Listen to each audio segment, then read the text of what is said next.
I stood in front of the mirror, tracing the outline of my own reflection, feeling the weight of years pressing against my shoulders.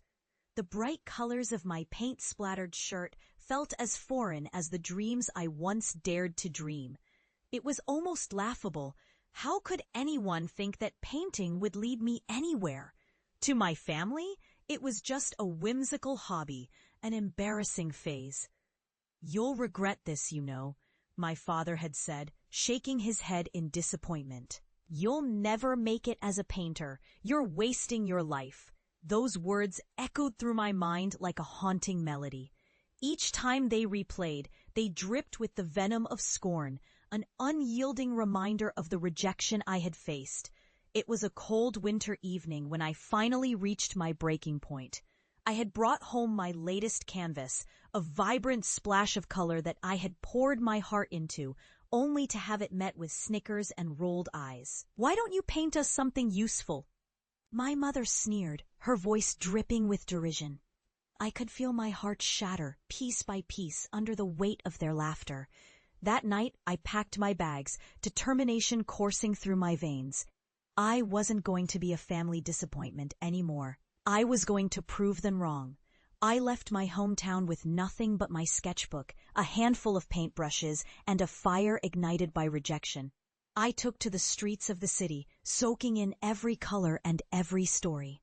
Channeling my pain into the art I created, I painted murals in alleys, held on to the corners of busy streets, and found solace in art galleries. The struggle was brutal. Nights turned into months of uncertainty. I scrounged for odd jobs, often working 3 at a time, just to keep my dream alive. I sold my paintings at flea markets, faced countless rejections from galleries, and endured the stinging comments of critics who dismissed my work as amateurish. But in that struggle, I found myself. I grew resilient, turning every no into fuel for my ambition. Each brushstroke became a declaration that I was more than my family's doubts. I was an artist, and I was going to show the world my vision. Years later, I stood in a gallery in the heart of the city, my heart racing as I gazed upon the vibrant colors that adorned the walls. They were mine, each piece a testament to my journey, my blood, sweat, and tears. My art hung alongside renowned artists. My name was whispered in hushed reverence. I had made it. The world had finally recognized me for what I truly was, a painter.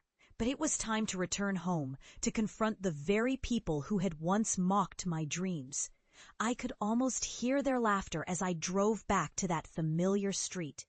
As I parked in front of my childhood home, a wave of anxiety washed over me. The defiant artist I had become clashed with the vulnerable child who had craved their approval. I stepped out of my car, clutching the invitation to my exhibition in a trembling hand. The door creaked open, revealing the faces of my family, the very ones who had once belittled my aspirations. "Who are you?" my father asked, his brow furrowing in confusion.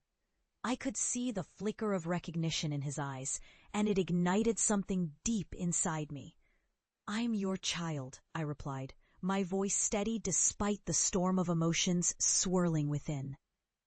"And I'm here to show you what I've become." I unfolded the invitation, my heart pounding like a war drum. "I have an exhibition opening next week. I want you to come and see my work."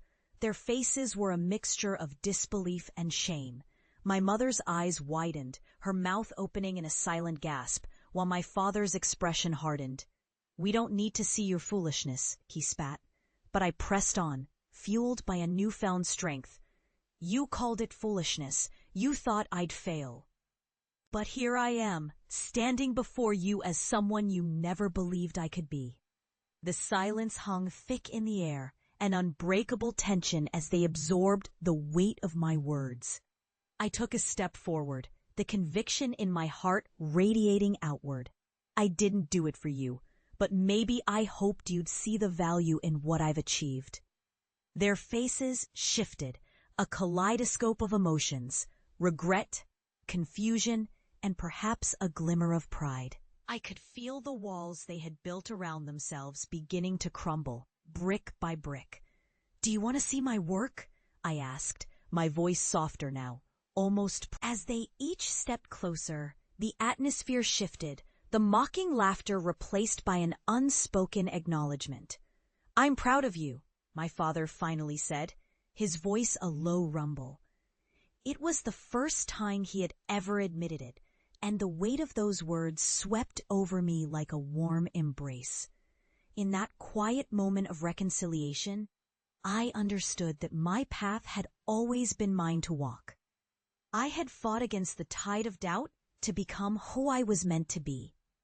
And as I stood there, surrounded by the very people who had once doubted me, I knew that I had not only proven my worth to them, but to myself as well.